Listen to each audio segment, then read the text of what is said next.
प्रकाश ज्ञान सागर में आप सभी बच्चों का हार्दिक हार्दिक स्वागत है। कल सोशल साइंस का पेपर है।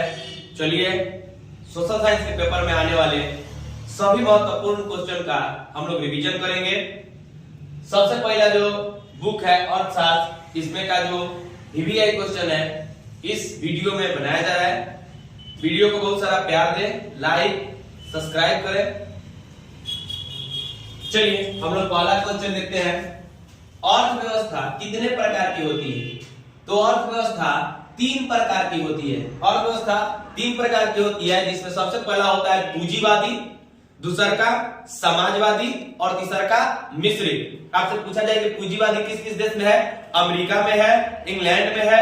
इसी तरह से पूछा जाए कि बताइए समाजवादी अर्थव्यवस्था किस में है? दूसरा क्वेश्चन है ये समाजवादी अर्थव्यवस्था वाले देशों के नाम कौन कौन से हैं? तो पहला नाम है चीन, दूसरा का रूस और तीसरा का ब्राजील। इन तीनों देशों में समाजवादी या साम्यवादी अर्थव्यवस्था काम करती है। क्वेश्चन बनता है बताइए समाजवादी अर्थव्यवस्था का क्या उद्देश्य है? तो जन कल्याण करना। क्या है? जन कल्याण करना। भारत के किस प्रकार की अर्थव्यवस्था लागू की गई है? तो भारत में मिश्रित अर्थव्यवस्था लागू की गई है। कौन सी अर्थव्यवस्था? तो भारत में मिश्रित अर्थव्यवस्था लागू की गई है। आगे भारत में नीति आयोग की स्थापना कब हुई? तो भारत में नीति आयोग की स्थापना 1 जनवरी 2015 से है। इससे पहले नीति आयोग को योजना आयोग के नाम से जाना जाता था, लेकिन 2014 की घोषणा के अनुसार 15 में इसका नाम बदल करके नीति आयोग कर दिया गया। अर्थव्यवस्था में कितने क्षेत्र को हम क्षेत्र भी कहते हैं और सेक्टर भी कहते हैं, यह कितने प्रकार का है? तो जो भारत में अर्थव्यवस्था में बने जो क्षेत्रफल है यह 3 प्रकार का होता है। एक होता है प्राथमिक, एक होता है द्वितीयक और एक होता है तृतीयक। ध्यान दीजिएगा, प्राथमिक क्षेत्रफल को ही कृषि क्षेत्र कहते हैं, द्वितीयक क्षेत्रफल को औद्योगिक क्षेत्र कहते हैं और तृतीयक क्षेत्र को सेवा क्षेत्र कहा जाता है। चलिए आगे क्वेश्चन है तृतीयक क्षेत्र किससे संबंधित है? तो तृतीयक क्षेत्र संबंधित है सेवा क्षेत्र से। घुमाकर भी क्वेश्चन पूछ सकता है बताइए कोई नौकरी में है तो वह किस क्षेत्र में जाएगा? तो सेवा क्षेत्र में ही जाएगा। कोई व्यक्ति किसी भी प्रकार का प्राइवेट नौकरी भी कर रहा है तो अभी किस में जाएगा? तो अभी सेवा क्षेत्र में ही जाएगा। आगे चलते हैं, योजना आयोग या नीति आयोग के पदेन अध्यक्ष कौन होते हैं? तो योजना आयोग के पदेन अध्यक्ष होते हैं प्रधानमंत्री। कौन होते हैं? प्रधानमंत्री होते हैं। योजना आयोग का गठन कब हुआ था? तो योजना आयोग का गठन हुआ था 15 मार्च 1950 को। योजना आयोग क्या है? तो योजना आयोग का काम था पंचवर्षीय योजना तैयार करना, यानी कि सरकार को 5 साल का एजेंडा देना और उसी के अंदर काम कराना। इसी को तो हटा करके नीति आयोग लाया गया था। तो योजना आयोग कब गठन हुआ था? 15 मार्च 1950 को। और इसकी समाप्ति कब हो गई थी? 2014 में। जिस देश की राष्ट्रीय आय अधिक होती है वह देश कहलाता है। अगर कोई कुछ क्वेश्चन पूछा है जिस देश की प्रति व्यक्ति आय अधिक होती है वह देश, या जिस देश की राष्ट्रीय आय अधिक होती है वह देश विकसित कहलाता है, और जिस देश की राष्ट्रीय आय कम होती है या प्रति व्यक्ति आय कम होती है वह देश विकासशील कहलाता है, यानी कि वह गरीब देश होता है। जीवन की भौतिक इकाई के कितने सूचक है? तो जीवन के भौतिक इकाई के 3 सूचक है। कितने सूचक है? 3 सूचक है। राष्ट्रीय विकास परिषद का गठन कब हुआ था? तो राष्ट्रीय विकास परिषद का गठन हुआ था 1952 में। 1952 में राष्ट्रीय विकास परिषद का गठन हुआ था और इसका कार्य भी क्या था? इसका कार्य था योजना आयोग के कार्यों की देखरेख करना। द्वितीय पंचवर्षीय योजना कब से कब तक कार्यरत रही थी? द्वितीय पंचवर्षीय योजना प्रथम हुई थी 51 से 56। उसी तरह से 57 से लेकर के 58 से 61 तक द्वितीय पंचवर्षीय योजना का कार्यकाल रहा था। आप 5-5 साल जोड़ लीजिएगा, जैसे कि पहली चली थी 51 से 1951 से 56, तो इसी में आप 57 से क्या कर लीजिएगा? 1957 से आप 5 बढ़ जाइएगा द्वितीय। इसी तरह से तृतीय आप लोग बढ़ा सकते हैं। आर्थिक क्रियाओं का उद्देश्य क्या होता है? तो आर्थिक क्रियाओं का उद्देश्य होता है जीविकोपार्जन। क्या होता है? जीविकोपार्जन। आर्थिक विकास की माप के लिए सबसे उपयुक्त सूचक क्या होता है? तो प्रति व्यक्ति आय होता है। क्यों? तो आर्थिक विकास आप लोग जब भी बात करते हैं तो इसका मतलब होता है प्रति व्यक्ति आय से, कोई व्यक्ति कितना उसके पास पैसा है, कितना आय कमाता है, इसी के आधार पर आर्थिक विकास देखी जाती है। विकसित देशों के लिए कार्यशील जनसंख्या का अधिकांश भाग संलग्न होता है। जो अविकसित देश है, जो अविकसित देश है या विकासशील देश है, उनकी ज्यादातर जो जनसंख्या होती है वो प्राथमिक क्षेत्र से जुड़ी होती है, अर्थात कृषि क्षेत्र से जुड़ी हुई होती है। विश्व पर्यावरण और विकास आयोग की स्थापना कब हुई थी? तो विश्व पर्यावरण और विकास आयोग की स्थापना 1983 में हुई थी। आर्थिक समृद्धि का संबंध किससे होता है? तो आर्थिक समृद्धि का संबंध दीर्घकाल से होता है और दीर्घकाल के लिए दिया जाता है। किसके अनुसार? अर्थव्यवस्था आजीविका अर्जन की एक प्रणाली है। किसने कहा था कि अर्थव्यवस्था आजीविका अर्जन की एक प्रणाली है? तो यह कहा था ब्राउन ने। क्या अर्थशास्त्री ब्राउन ने कहा था? विकसित देशों के लिए किस शब्द का प्रयोग होता है? तो देखिए, जो देश विकसित हो चुके हैं जैसे अमेरिका हो गया, ब्रिटेन हो गया, सिंगापुर, जो एकदम से विकसित रूस, तो इन देशों के लिए वृद्धि शब्द का प्रयोग किया जाता है।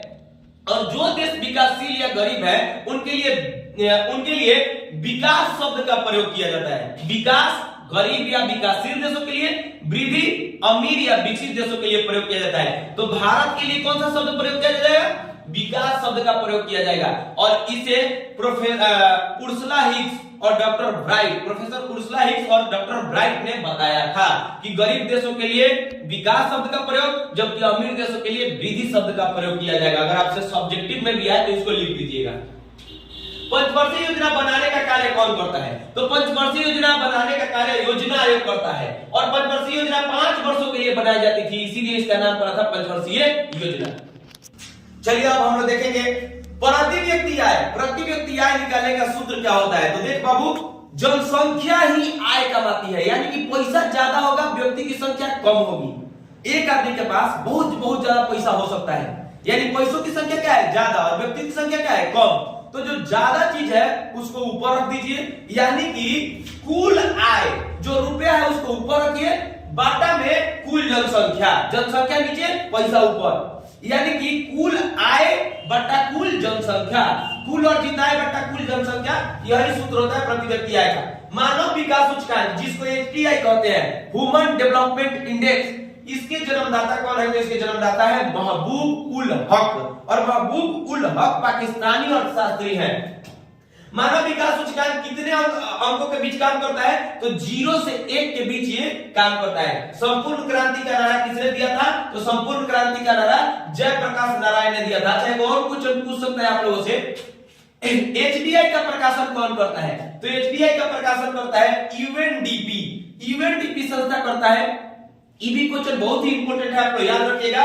HDI का प्रकाशन UNDP करता है। UNDP का फुल फॉर्म होता है United Nation Development Programme, United Nation Development programme.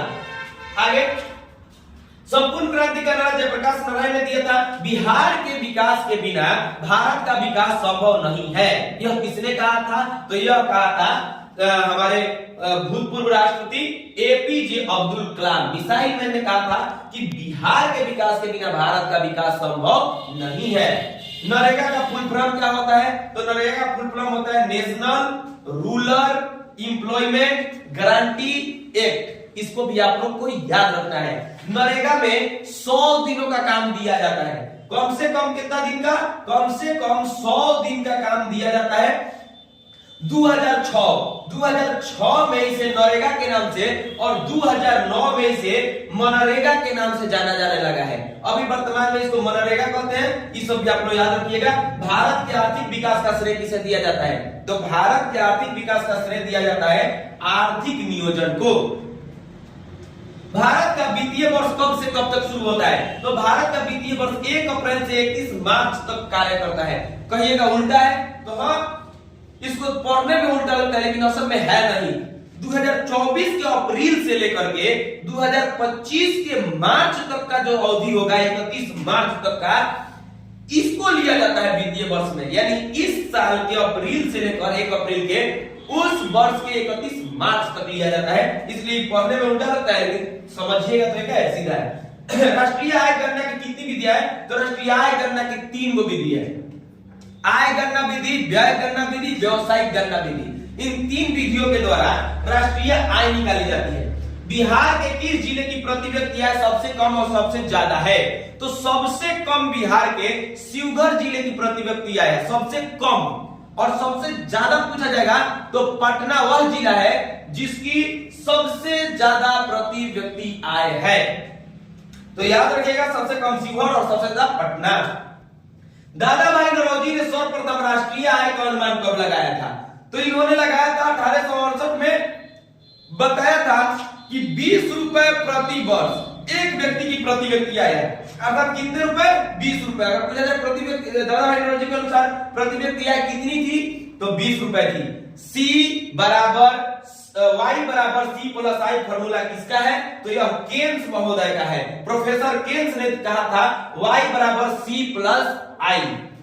किस राज्य का प्रति व्यक्ति आय सबसे अधिक है? तो गोवा वह राज्य है जिसका प्रति व्यक्ति आय सबसे अधिक है, 1,84,000 के आसपास इसका प्रति व्यक्ति आय है। गरीबी गरीबी को जन्म देती है, किसने कहा था? तो यह कहा था रेगनर नॉक्स ने। गरीबी नरक के समान होती है, गरीबी नरक के समान होती है। याद करने के लिए, गरीबी कैसा? नरक के समान। तो गरीबी गरीबी को जन्म दिया था, किसने कहा था? रेगनर नॉक्स ने कहा था। पूंजी का परिश्रम किस रूप में मिलता है? तो ब्याज के रूप में।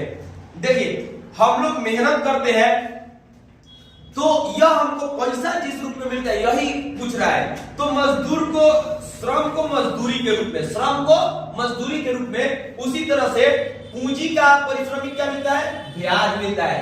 भूमि का क्या मिलता है? लगान मिलता है। दादा भाई नौरोजी के पुस्तक का नाम क्या था? तो property in on British rule in India. Property in on British rule in India. यह पुस्तक किसका था? दादा भाई नौरोजी का था। विनिमय के कितने अंग है? तो विनिमय के 2 अंग है। एक होता है वस्तु विनिमय, जिसे हम कोई सामान दिए और किसी से कोई सामान ले लिए, वस्तु ही, तो इसे कहते हैं वस्तु विनिमय। लेकिन हम सामान दिए और उसके बदले वो हमें पैसा दे दिया, रुपया दे दिया, तो इसी को कहते हैं मौद्रिक विनिमय। विनिमय के 2 रूप, वस्तु विनिमय या मौद्रिक विनिमय। विनिमय का सबसे बढ़िया क्या रूप होता है, माध्यम क्या होता है? तो विनिमय का सबसे बढ़िया माध्यम होता है मुद्रा, जिसको हम लोग रुपया कहते हैं।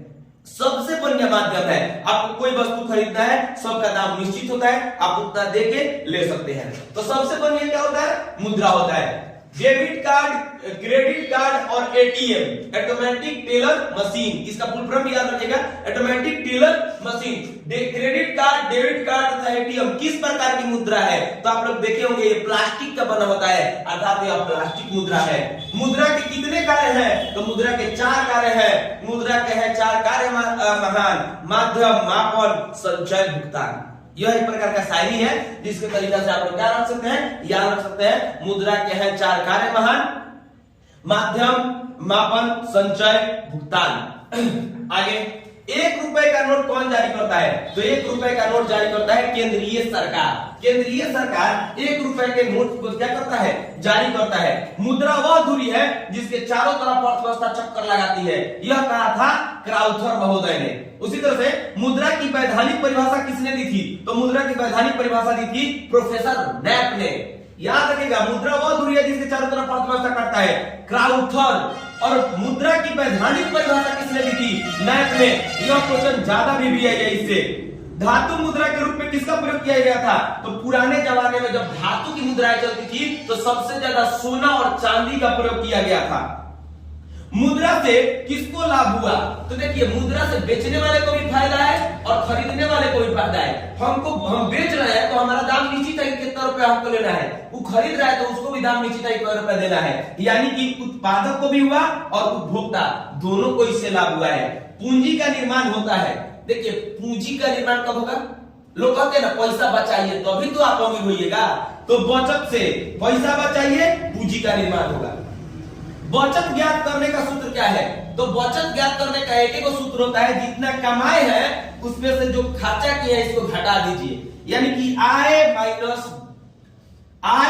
व्यय, जितना है उसमें से जो खर्चा होगा उसको घटा दीजिए, इसी को बचत कहते हैं। बचत बराबर आय माइनस व्यय। साख के कितने पक्ष होते हैं? साख के 2 पक्ष होता है। जो व्यक्ति पैसा देता है उसको कहते हैं ऋण दाता, जो व्यक्ति पैसा लेता है उसको कहते हैं ऋणी। यानी कि साख के 2 भाग होते हैं, एक को कहते हैं ऋणी और एक को कहते हैं ऋण दाता। बचत कितने प्रकार का होता है? तो बचत 2 प्रकार का होता है। एक होता है वस्तु बचत, एक होता है मौद्रिक बचत। जब आपके पास पैसा हो जाएगा, आप लोग पलंग, फ्रिज घर में किन के रख लेंगे तो इसको कहते हैं वस्तु बचत, मतलब उन्हीं वस्तु को बचाया है, वस्तु को खरीद लिया है। और जब इसी को खाता होता में रख लेंगे, कहीं पैसा वैसा रख लेंगे तो इसको कहते हैं मौद्रिक बचत। आगे भारत का केंद्रीय बैंक कौन है? तो भारत का केंद्रीय बैंक है RBI, SBI, CBI, Fino bank, ये सब जो है व्यवसायिक बैंक है। आईसीआईसीआई, एचडीएफसी, ये सब व्यवसायिक बैंक है। ये जो बैंक है आरबीआई, भारत का केंद्रीय बैंक है। आरबीआई का फुल फॉर्म होता है reserve bank of India, reserve bank of India. वित्तीय संस्थाएं कितने प्रकार की होती है? तो वित्तीय संस्थाएं दो प्रकार की होती है। एक को कहते हैं वित्तीय संस्थाएं कितने प्रकार की होती है? वित्तीय संस्थाएं दो प्रकार की होती है। एक को कहते हैं राष्ट्र स्तरीय वित्तीय सेवाएं, राष्ट्र स्तरीय, और एक को कहते हैं राज्य स्तरीय वित्तीय सेवाएं, एक राष्ट्र में एक राज्य में। राष्ट्रीय वित्तीय संस्थाएं कितने प्रकार की होती है? तो राष्ट्र स्तरीय वित्तीय सेवाएं दो प्रकार की होती है। एक को कहते हैं आईएमएम, इंडियन मनी मार्केट, एक को कहते हैं ICM, Indian capital market. IMM Indian money market, ICM Indian capital market. राज्य स्तरीय वित्तीय संस्थाएं कितने प्रकार की होती है? तो राज्य स्तरीय वित्तीय सेवाएं भी दो प्रकार की होती है। एक को कहते हैं संस्थागत, एक को कहते हैं गैर संस्थागत। जिस पर सरकार का अधिकार होता है उसे कहते हैं संस्थागत, जिस पर सरकार का अधिकार नहीं होता है उसे कहते हैं गैर संस्थागत। अर्थात हम कह सकते हैं कि संस्थागत संस्थाएं वो होती है जिस पर सरकार का हस्तक्षेप होता है, लेकिन गैर संस्थागत संस्थाएं वो होती है जिस पर सरकार का कोई हस्तक्षेप नहीं होता है, जैसे रिश्तेदार, महाजन, सेठ, साहूकार, दोस्त, हित, ये सब से जब आप पैसा लेंगे तो आप चलेंगे जाएंगे गैर संस्थागत में। एक क्वेश्चन है, बताइए गैर संस्थागत में सबसे महत्वपूर्ण कौन है? तो सबसे महत्वपूर्ण होता है महाजन। सबसे ज्यादा जो गैर संस्थागत में है, आपने सुना होगा महाजन से पैसा ले वाली, तो महाजन ही इसका क्या है? सबसे बड़का पक्षधर होता है राज्य स्तरीय वित्तीय सेवा का। आगे पूछता है कि आईसीएम और आईएमएम का मुख्यालय कहाँ है? तो इसका मुख्यालय मुंबई के दलाल स्ट्रीट में है। और किसी भी बैंक जैसे कि ज्यादातर बैंकों का मुख्यालय भी कहाँ है? मुंबई में है। इसलिए पूछा जाए कि भारत की वित्तीय राजधानी किसे कहते हैं? तो भारत की वित्तीय राजधानी भी मुंबई को कहा जाता है। चलिए इसके बाद और भी आपको मिलेगा। जय हिंद, जय भारत।